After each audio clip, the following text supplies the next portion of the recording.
Welcome, listeners, to another episode of Listen, Learn, and Love, hosted by Richard Osler. My guest on today's podcast is my friend Jason Conforto. Welcome to the podcast, Jason. Thanks for having me. Just by introduction, we're going to talk about a film that Jason works. He's a co-producer at Avalanche Studios. He's going to talk about a film called Dog Valley. I'll let him introduce that film and how it came about, but most of this podcast is going to be about this film. That does talk about a gay man that was murdered here in Utah, if I'm using the right vocabulary, in about 1988. And the reason that people have stepped forward and want to share this story to help us do better.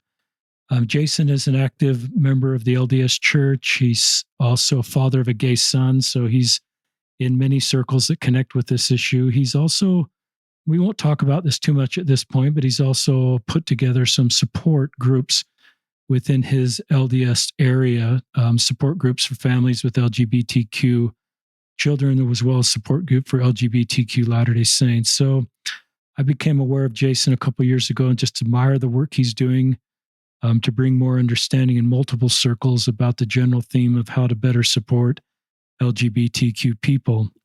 Is that okay for an introduction? That's great. You do awesome in these. Oh, well, can I add one thing to the introduction? I'd love you to do that. I'm also a big listener to this podcast, so I'm one of your several thousand who's listened to every episode, and it's been a huge blessing in my life. So thank you so much for the work you do and having me on today. I appreciate that. Well, thank you, Jason. And it's hard for me to take compliments. I usually just think of all the brave guests that step forward. They're the ones that I think Jason's really complimenting. But thank you for the compliment to me and people that have bravely step forward and share their stories. So, yeah, just tell us about this film. This podcast is coming out in October. So listeners are hearing in October. I'll turn it over to you, Jason. Yeah, so Dog Valley is it's a feature-length documentary about the death of Gordon Church. We actually we get approached a lot at Avalanche Studios to produce feature-length films or documentaries, and I would say 99% of the time, every time we get approached to do a project, there's no funding involved, and we're just not an organization that can fund every project that comes our way and do that. But in 2016, a man came to our studios. His name is Chad Anderson. He's one of the producers on Dog Valley. Chad is not a filmmaker. Chad is a therapist, and he was a member of the church. He's gay, and one of the things that he did after he came out and moved to Utah was look up hate crimes against LGBTQ individuals. And he came across the story of Gordon Church, which was one of the most horrific hate crimes that we have ever had in the state of Utah, and frankly in the nation. It's very similar. I don't know if you're familiar with the Matthew Shepard story. Yes. So it's very similar to the Matthew Shepard story. It took place about a decade before Matthew Shepard was killed. And unlike the Matthew Shepard story, it wasn't told. It was kind of hidden a little bit, and which is a shame. And really, a lot of credit needs to go to Matthew Shepard's mother for making her son's story known, and that didn't happen in the case of Gordon Church. So Chad came to us with this story. He had no budget to make this film, but when we heard the story of Gordon Church, we knew that we needed to be involved. We being myself and Dave Lindsay. Dave Lindsay is the owner of Avalanche Studios. He and I are the producers there, and Dave Lindsay directed Dog Valley. So really, it was kind of a three-man team effort for this film, and then we've got assistance from dozens of other people who helped us make this film possible. Yeah. Maybe our listeners are familiar with this story, but I've lived in Utah all my life pretty much, and I've never heard this story. And I have heard Matthew Shepard's story, and that story is just crushing when you hear that story. So I assume this story is equally painful, but I think stories honor people and help us do better. not honor the bad guys in the story, but the people, the victims of the story, and the family, and all the people that are affected. So I'm glad you've done this. Tell us more about a Gordon Church, or more about the film itself. Yeah, well, I'll just share the Gordon Church story with you a little bit. Some of the facts. I do want to point out that this story is graphic in nature. In the film, we try to do our very best to be respectful of what happened to him. We wanted to make sure that his death wasn't entertainment, right? That his death was something that we could learn from, that we could. That we can use as a tool for social change and making this world a safer place for those who are LGBTQ. But I'll go through the story. I'll probably soften it a little bit. But in 1988, in southern Utah, in Cedar City, Gordon Church, who was a gay young man, he was 28 years old at the time. On the Tuesday before Thanksgiving, he was supposed to meet with some friends and spend some time with them. And he went to a gas station, a 7-Eleven in Cedar City, to pick up some cigarettes and some Mountain Dew, I believe it was. And while he was at the gas station, two men approached him, Lance Wood and Michael Archuleta, who happened to both be on parole. They were out looking for trouble that night, and they asked Gordon for a ride, and Gordon took them through town, and then they ended up going up the canyon in Cedar City there. And when they got to the canyon, that's when the assault began. They cut Gordon with a knife in his throat. They broke his arm. They sexually assaulted him. He was raped at that location, and they beat him there. And then they wrapped him in tire chains and put him in the trunk of Gordon's own car. And they realized at that moment that they were in trouble. They didn't know what to do. They had this guy bound up in the back of the car, and they ran through a few ideas of what they could do to get themselves out of trouble, and they decided to drive up to Bountiful, Utah, to drive the vehicle over a cliff, and then hopefully the body would never be found. They made it as far as about 45 minutes to an hour north in mile marker 138, right near Conforto, just the exit past Conforto, just north of there. That exit is called Dog Valley. It's the Dog Valley exit. I don't know if you've ever been there. I'm sure you've driven past it on the way to St. George or whatnot, but there's nothing there. It's just an exit, no services, no nothing. And they pulled off to the side of the road there. They drove about a quarter mile where the car couldn't be seen, and they pulled Gordon out of the trunk of the car, and they beat him to death there.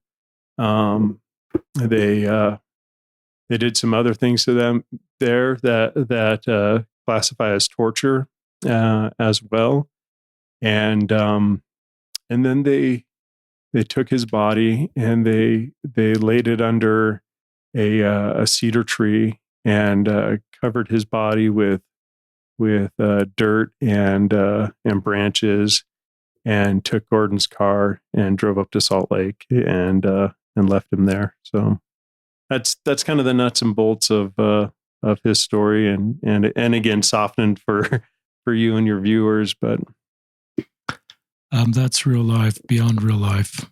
I think it's really good people understand this story. How has Dog Valley impacted you, Jason, and your relationship with your son, Jameson? Yeah, so we started this project in 2016. and it took us about 5 years to complete the film. In 2018, my son came out as gay, and he met with me and my wife and told us, and a few months after that, and he also came out publicly, and that actually was, and then I don't want to go too deep into that experience, but that was a beautiful experience for our family and a life-changing experience for our family. But a few months after he came out, he decided that he wanted to attend school at SUU, and we moved him down to the dorms there, and his dorm was about a block away from the 7-Eleven. It's a Maverick station now, where Gordon Church was first abducted, and so it was roughly 30 years from the time that Gordon Church was abducted down there and killed for being gay, that I was taking my own gay son and leaving him in that city, so close to that area. And as a parent, that's hard. It's very hard. It was hard enough having him out of our home and out of our protection, and then to bring him to a city that I was very familiar with through the story of Gordon Church and filming the documentary. I think that's one of the moments where this story really became real for me. But I think it's obvious too that the world has changed since 1988. I think it's a much better place. I think it's a much safer place. I worry for my son, but in different ways and for different reasons. And I think as we showed this film to viewers, we had a lot of screenings that were just for LGBTQ audiences to get their thoughts and their impressions, and to make sure that we were representing them correctly and properly. And a lot of these people that we shared the film with are people that have built up our community and made it a better place. And I remember telling an audience of them once that it was because of the work that they had done that my son was in a safer world down in Cedar City than Gordon Church was 30 years before him. That's a pretty personal part of a tragedy, to think about your own son there. I'm thinking your wife, and Jameson could probably give an hour podcast on just what this means to be at Cedar City, some natural anxiety, but why you feel it's the right place. Yeah. And, my wife I've seen the film dozens and dozens of times. My wife has seen it a handful of times as we've gone to festivals and other stuff. But I've asked Jameson if he would like to see the film, and he has declined to see it just because it's so hard. It's so painful. We make movies for audiences to see and to learn and to grow from. But Dog Valley is one of those films that it's just hard. It's from beginning to end. It's a hard story.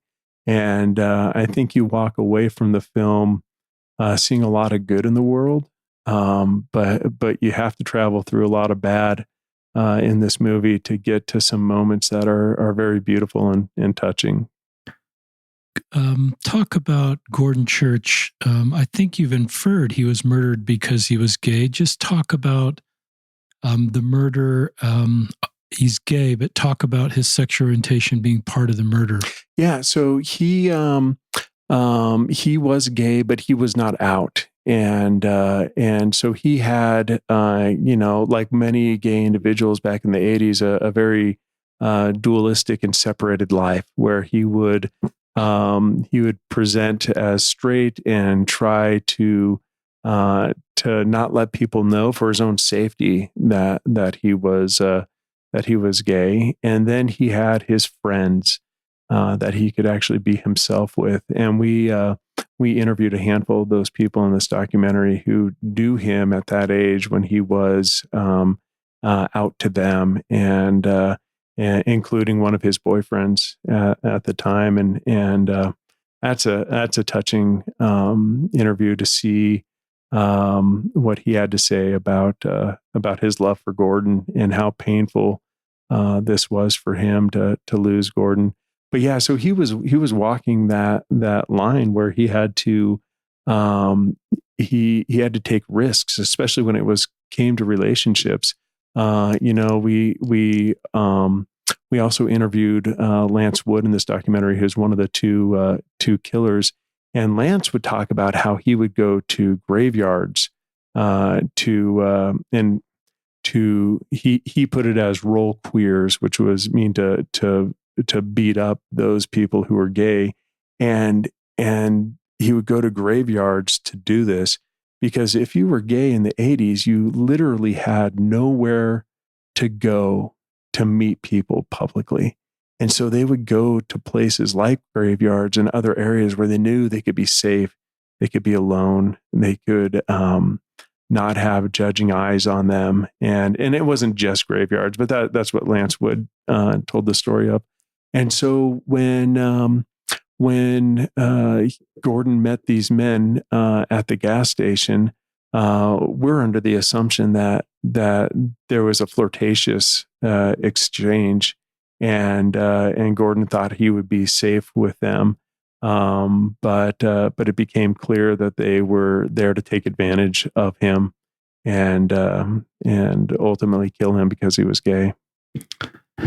That's what I figured, but I appreciate you just sharing more of that story. And I assume they wouldn't have taken him up the canyon if he was straight. It would have been a whole different experience because they probably interacted with lots of straight guys, right, in those situations. But they took advantage of this, and sounds like they were proactively looking at times. It's part of the culture, part of their wiring to inflict harm. Yeah, and one of the things that I learned in this documentary that surprised me, and I don't want to excuse either of these men for anything that they did, because their acts against Gordon were inexcusable. Agreed. But they were also victims. Michael Archuleta, for example, he was adopted when he was a young boy and taken from. Bounced around at families, and by the time he got to the Archuleta family, they described how he had burn marks down his legs. They described kind of a sexual assault against him when he was a teenager, and again, not to excuse what he did, but these men came from painful backgrounds, and they did not know how to cope with the pain that they were dealing with. And so they chose to lash out and continue that. And I've noticed that, a lot of trials in our lives can last for moments, but sometimes big ones can last for decades. But I've learned that there are trials that can be generational, that can last and impact families for generations and generations.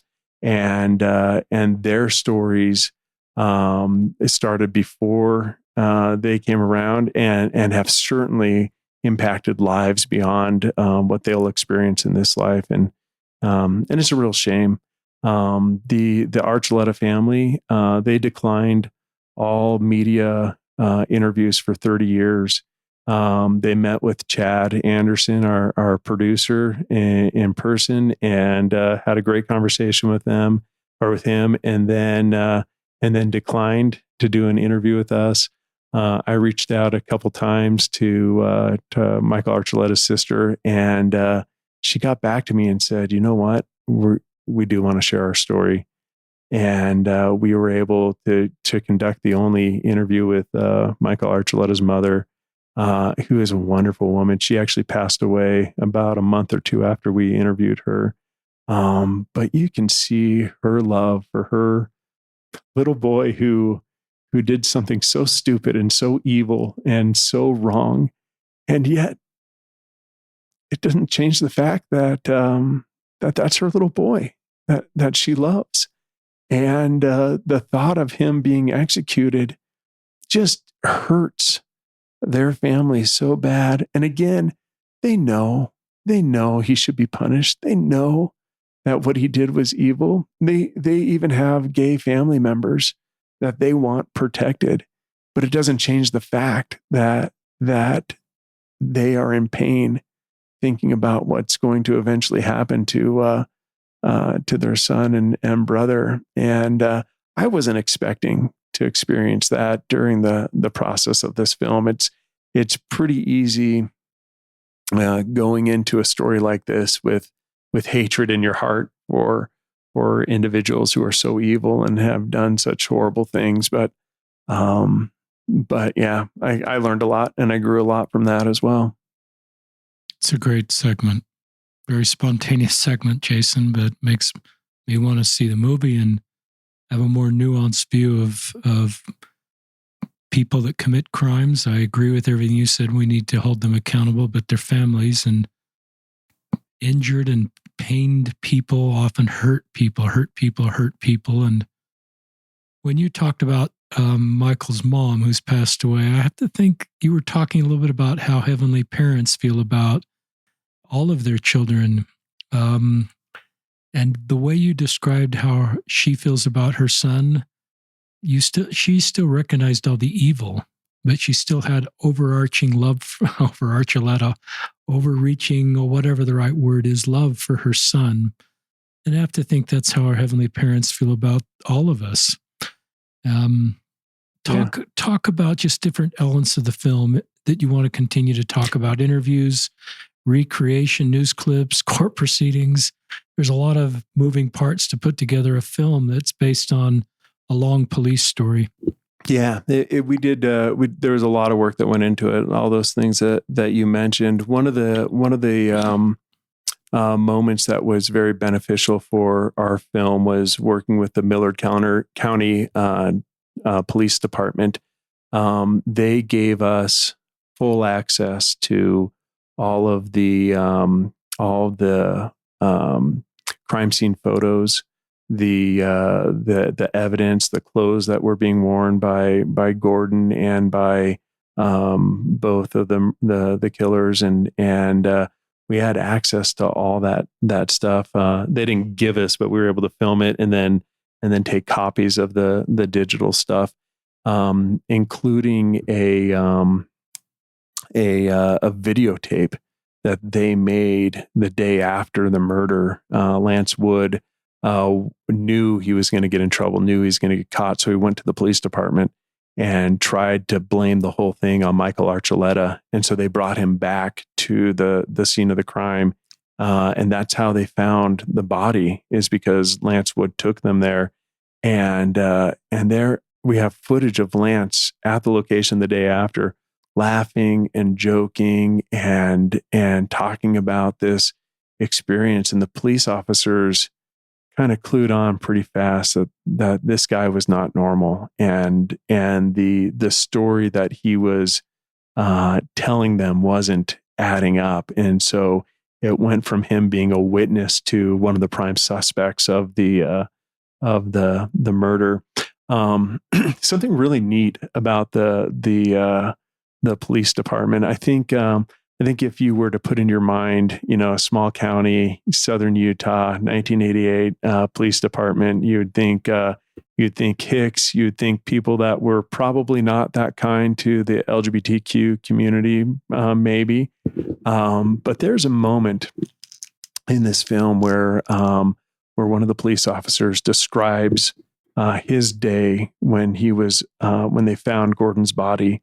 And next to Gordon's body was Gordon's driver's license. And he picked it up and he saw the address, Delta, Utah. And his first reaction, I think, was so beautiful because he said, "This is one of ours." He knew that it wasn't some transient drug deal that went wrong, but it was somebody that they had an obligation to protect. And that night they weren't able to protect Gordon, and it hit him and it hurt him that this happened to one of their own. And then their role came to seeking justice for one of their own. And I love that. I wish all of us could recognize the LGBTQ people in our lives and say they're one of us. They're one of our own, right? They need to be loved and protected and encircled just like the rest of us, right? And we have that obligation to bring them into our fold and our circle. And if a Hick police officer in 1988 in Southern Utah can recognize that, I think clearly the rest of us can today. We can go, yeah, these are our people. They belong to us. We need to love them. We need to include them, and we need to offer the same services and protection to them that we would anybody else in our community. It's pretty moving, pretty real life. Do you want to talk more about solving the crime? You kind of got into that. I was curious about how the police would find Gordon and just talk more about anything you want to talk about as far as solving the crime. Yeah. So these police officers, once they clued on to Lance Wood, and there's something off there going on. He moved from a witness to a suspect. They apprehended Michael Archuleta as well, and then they started interviewing these individuals, and they recorded the interviews, and we have those interviews in our documentary as well, where we can hear them just days after the murder trying to pin everything on each other. And so in the end, they found evidence. These were smart police officers. Some of them even had FBI training that allowed them to look at blood splatter and other things to prove who was where, doing what, and when. And because of what they did at the crime scene and taking their time and methodically doing their job, they built a case, a very strong case against both Michael Archuleta and Lance Wood, and they had two different. Obviously, it's two individuals, so they have their own trials. In the end, Michael Archuleta, who was Hispanic and Catholic, and he was the one that we believe did most of the we use the term killing blow and that kind of stuff. He was probably the bigger aggressor, and also was the one who raped Gordon Church. He ended up getting the death penalty for this crime. Lance Wood, who grew up in an LDS family and is white, it looked like he presented himself as a victim in this crime as well. That he was afraid of Michael Archuleta. He created stories that pretending that Michael Archuleta and Gordon Church knew each other before this night, and tried to defend himself that way. And he ended up getting a life sentence. And there's a very big difference between living on death row for and the way you're treated and what freedoms you have, and then a life sentence in a minimum security prison. Both are awful. It's not like these people are have a very fulfilling life, but they did have very different outcomes. I think one of the scariest things, though, is Lance Wood is very charismatic, and he has an ability to manipulate individuals into doing what he wants them to do, and we saw him manipulating Michael Archuleta into a lot of this crime and pushing him towards that. Since he's been in prison, he's been involved in all sorts of things in prison. They've bounced him around to several prisons. He's been involved in cases where he has had affairs with prison guards, and when a prisoner and a guard have a sexual relationship, it's considered rape because of the position of power that the guards are in. And so he's been involved in lawsuits for rape against him from female guards. But it becomes pretty clear that that Lance is very, very good at manipulating individuals, and that's a dangerous man, and he has the ability to walk free someday on parole. So, yeah. I learned a lot there.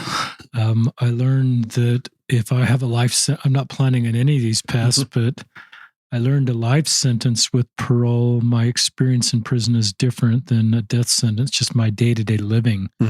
I'd always assumed that those would be the same day-to-day living, but that's, I don't know if you want to talk about your feelings about what the right justice would have been if you were on the jury, or any feelings about the death penalty, that you sort of have the totality and you have a lot of family insights. And I don't want to say the jury didn't, but you have a perspective here with so many pieces of the whole story. I don't know if you want to share any feelings about just how well justice was served here or not. Yeah, I think I have a lot of conflicting thoughts on that, and I think it's fair that my mind gets to change a lot and has a lot during this experience.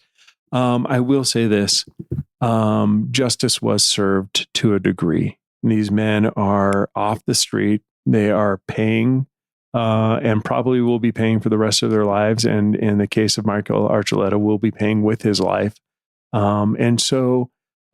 Justice was served to an extent, and I before this documentary started, I wouldn't have said I was pro death penalty, but I wasn't against the death penalty, and didn't have strong thoughts. When I heard the crime against Gordon Church, I was upset that both of these men didn't receive the death penalty, and then when I sat in Michael's mother's living room with his mom and his sister, and heard their love for him and how much pain they're going through, my heart was softened for them.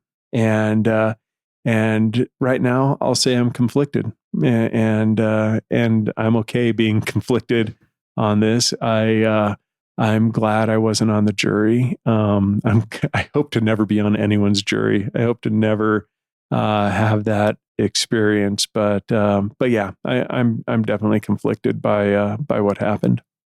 It's a really good nuanced answer. Go ahead. Yeah, I was just sometimes one of the problems with a case like this is the only thing we ever hear about Gordon Church is when Michael Archuleta has a execution date coming up, because we put so much attention on the death penalty and execution. And so Gordon Church is actually only in the news when something is happening to Michael Archuleta. And one of the things we want to do with this documentary is bring his story to life. His boyfriend in the documentary calls this his coming out story, which is so beautiful and so awful that this is the way that Gordon Church came out publicly to the world, was having to come out in this manner and having his life taken from him, and then paraded in front of the news and juries and courts and people. Even there was one of his friends who was called to testify, and the only question they asked her was Gordon Church gay? And she said yes, and then they let her go. And that's not a fair way to come out. And but I'm glad his story does get to be told, and that he has people speaking for him in this documentary. And those people are his friends, but also those people are the police officers. We interviewed half a dozen police officers that worked the crime, and you can tell they did their very best to honor Gordon Church. There's a couple other people I want to talk about. when we filmed this, we wanted to, most of it's interviews and photos from crime scenes and or audio recordings. But we did shoot some recreation of the actual event, which was probably the most horrific film shoot I've ever been involved in. And casting the roles of Gordon Church and Michael Archuleta and Lance Wood was very difficult because we had to invite men into our studios to represent Lance and Michael, and there's no script. We're not feeding them lines. We're seeing how they can react to a situation and giving them situations to act on, and seeing how violent they can be, and as actors in this role, they would say things that were so painful and so hurtful to hear, and yet we were shielded filmmakers who this wasn't directed towards. Right? We were Gordon Church lived that moment in ways that we only were feeling an echo of in the auditions. In the end, we also, I believe, we only auditioned one person for Gordon Church, and he was a gay actor, one of the most talented actors in Utah, Joseph Bronca. I think I'm saying his last name right, Bronca. He's a small man, just like Gordon, and we took him out. We filmed for 2 nights, one in Cedar City in the canyon, right where the first attack took place, and then all through the night at Dog Valley at the second location.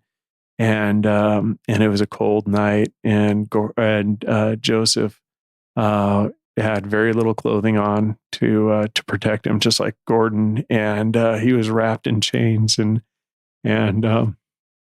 just to see the dedication that Joseph had to playing this role right, especially knowing that as an actor, you want to have your face shown, you want to be known for your work, and we were trying to avoid faces, and this young man just gave the performance of a lifetime, yeah, and just so he could pay tribute to Gordon Church that he had never met. He hadn't heard his story, and even during the shooting, he was pushed to his knees at one point, and his knee split open on the rocks, and he didn't want to tell anybody because he didn't want to stop production and slow everything down, and for him it was also like, I can survive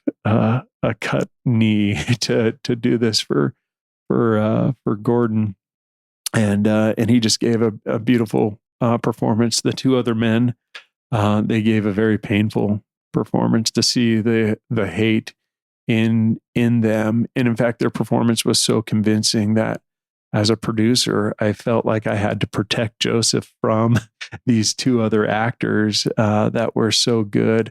But these men were also allies, and had to say and do things that were disgusting to them and painful for them to do. But that was a very difficult shoot for us to experience, and just the thought, our mind always goes back to Gordon in the trunk of the car during that hour drive in the cold, late November, driving in the middle of the night, wrapped in chains, not knowing what was going to happen to him, not knowing if he was going to be killed, if he was going to be tortured, not knowing if they were going to let him go, riding in the back of his own car, surrounded by his own things, and being trapped. I also want to talk about the name of the film as well, Dog Valley. It took us a while to name the film. It didn't come to us right away, but Dog Valley is named after the prairie dogs that are in that valley there. And I guess back in the day, it was just covered in prairie dogs, and they'd go out and they would shoot these prairie dogs to get them off the land. And I think about these prairie dogs who are just treated so poorly, right? And Gordon Church becomes one of those prairie dogs in Dog Valley who's not even treated like a human. He's torn apart like an animal, and he just deserves so much better. So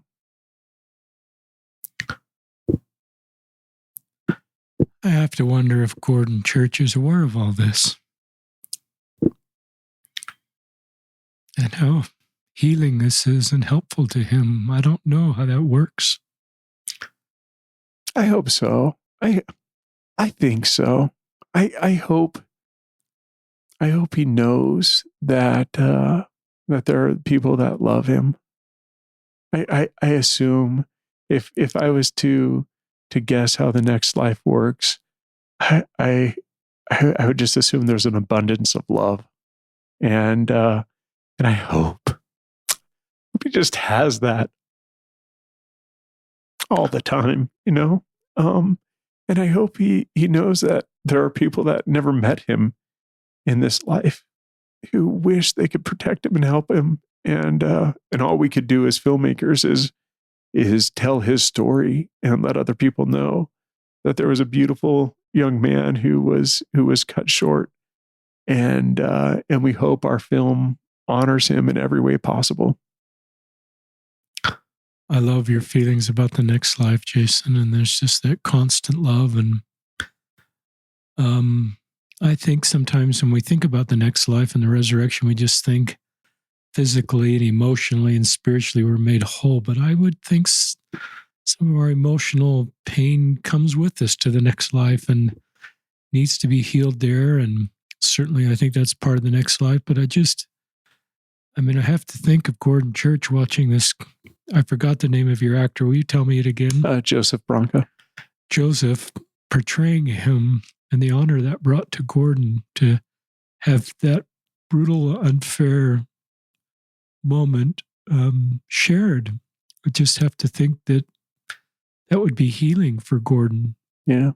I think if you really think of the next life and the power of the atonement, and Gordon being able to be with his Savior and to be able to fully partake of the atonement in ways that we don't really, we often think of the power of the atonement for sin, but the atonement, I believe, has the power to take away that pain from Gordon Church. I don't understand how that works, but I imagine just a beautiful embrace between our Savior and our Savior who had a very similar end to his life, and what that embrace would be like for those two men, and the love that they would have for each other, and just I hope in this case that the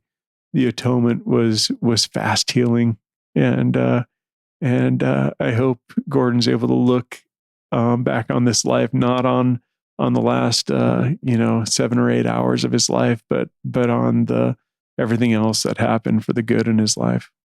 How did you find Gordon's friends, especially his boyfriends?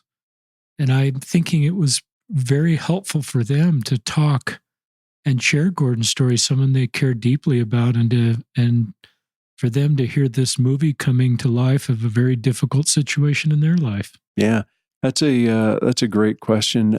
Chad Anderson, who is our other producer and conducted most of the interviews for this documentary, before he came to us, and one reason why we agreed to produce the film is because of the amount of work that he had done.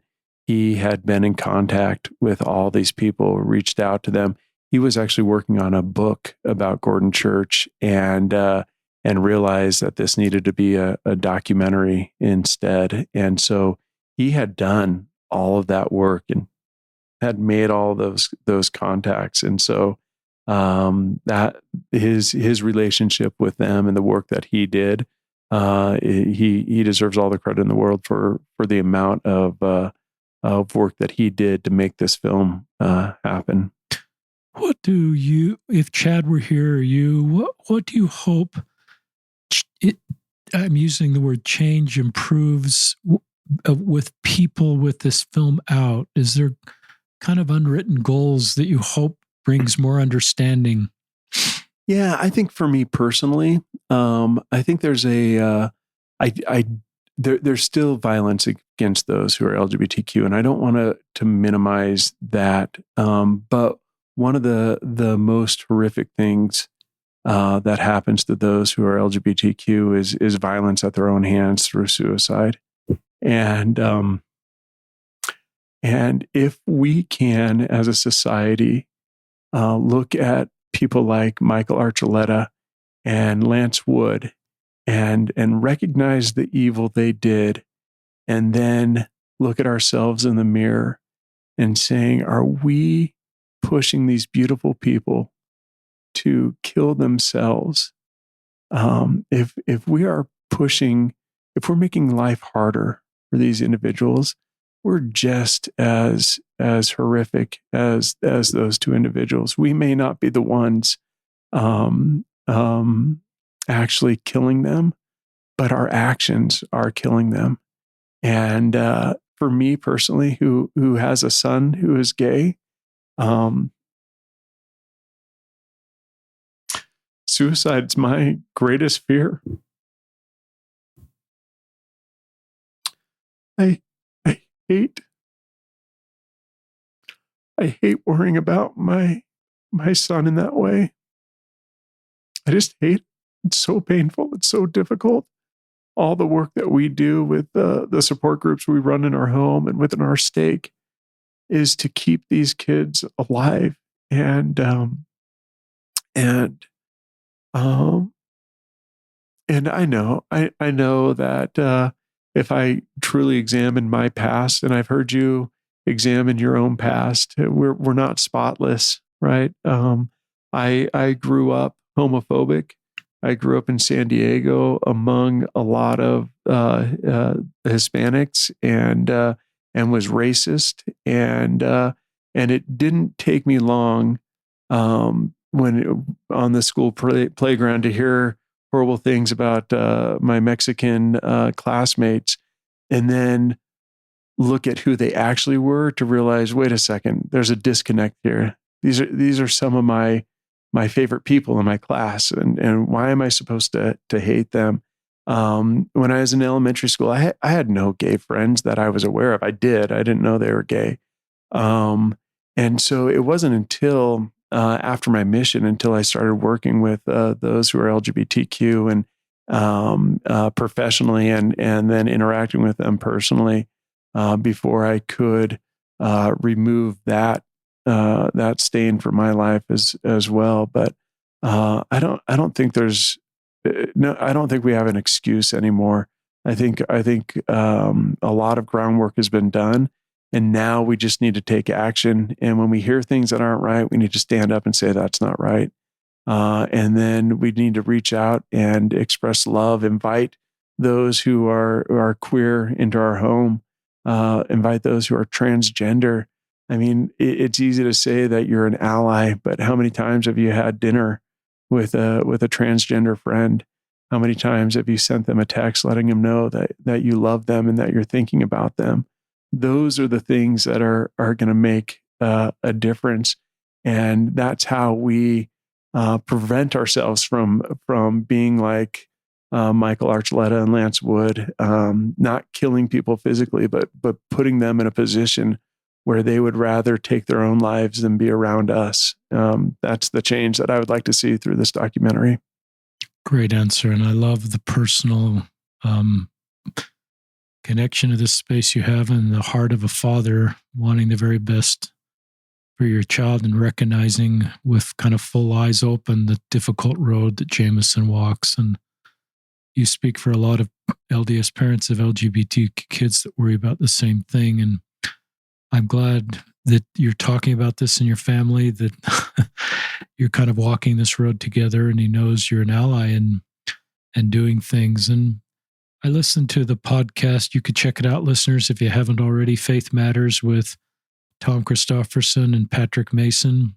It came out in early September. But they talk about some of the things you talk about, the rhetoric. It's often not physical rhetoric like Gordon Church and that horrific rhetoric, but often it's just verbal rhetoric. And I certainly hear that now as I try to hear things through the ears and eyes of LGBTQ people. So I'm getting some warning, listeners, on my audio, but I'll just ignore it because I don't understand warnings on my audio. Talk about Gordon Church's family. I don't know if his parents are alive, siblings are alive. I don't know if you want to share any of that. Yeah, that's a great question. We reached out to Gordon Church's family several times, and they denied all requests to be in the documentary. And one of the things that I really learned in this process is the you don't stop mourning in a situation like this. They are still in pain 30 years later. It's still raw. It still hurts. They owe our documentary nothing. We can't say you have to do this. Everyone gets to mourn in their own way. And I would prefer that their story was in there. I would prefer that Gordon had the voice of his siblings or mother. His father since passed away. I believe that their voice is important and should be heard, but we can't control their voice. We can't control how they mourn. And so we respect their decision not to be a part of this film. So, but their voice is missed in this film, certainly. How old would Gordon be? Do you know what year he was born? In 1988, he was 28 years old. So that would be... So he would be early 60s. Early 60s. He would still have a lot of life ahead of him in the early 60s, let alone at 28. So that's just a great, huge loss for our world. Other things you'd like to share? I'd love you to share as a closing segment, unless there's anything else you want to talk about, Jason, just how people find the film. Yeah, that's great. Obviously, we made this movie so that people could see it, and we would love for people to see it. Documentaries don't get released like narrative films do. You're not going to find most documentaries. You're not going to find a theatrical release for. There's a handful, but most go straight to back in the day on DVD. Now it's just video on demand and streaming. And so you can get it. It's available on iTunes. You can get it on most video on demand platforms as well. You can also go to our website, dogvalleymovie.com, and then we have links there where you can see where to purchase the film and view it. I think it's listed as a PG-13. Our distributors made that choice instead of necessarily an MPAA actual rating. I think if you look at what defines an R-rated movie, as far as those under 18 not watching it or shouldn't watch it without parental guidance or an adult, I would consider this film a film that children should not watch without a parent in the room. I would not show this film to young children. I would never show this film to a minor without an adult present.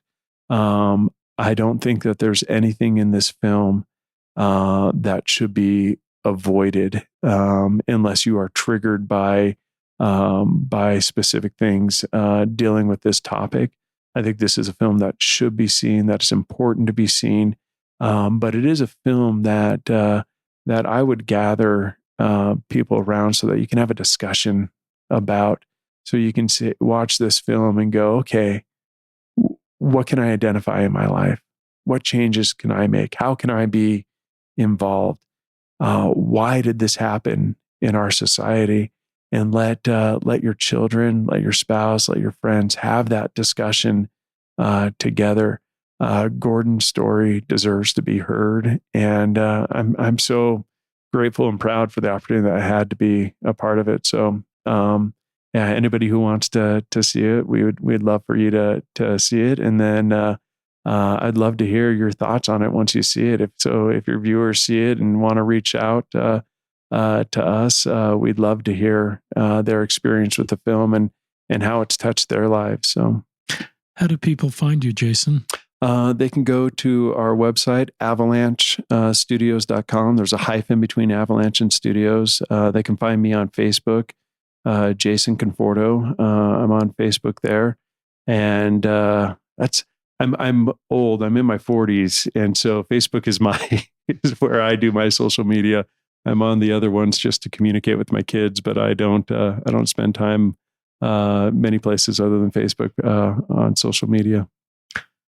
Well, this is a really good podcast. I'm glad we did it. I'm glad more people can hear about Gordon Church. It's just the focus of this podcast is amplify stories, including somebody that's gone and murdered in such a brutal way. And so that we can, when we know better, we do better. I love your call to action on what we can do. I love the idea of in an age appropriate way to have a discussion after seeing the movie and what we can do better, and recognize there's LGBTQ people in all of our lives, and anything, we should never say anything unkind about anybody.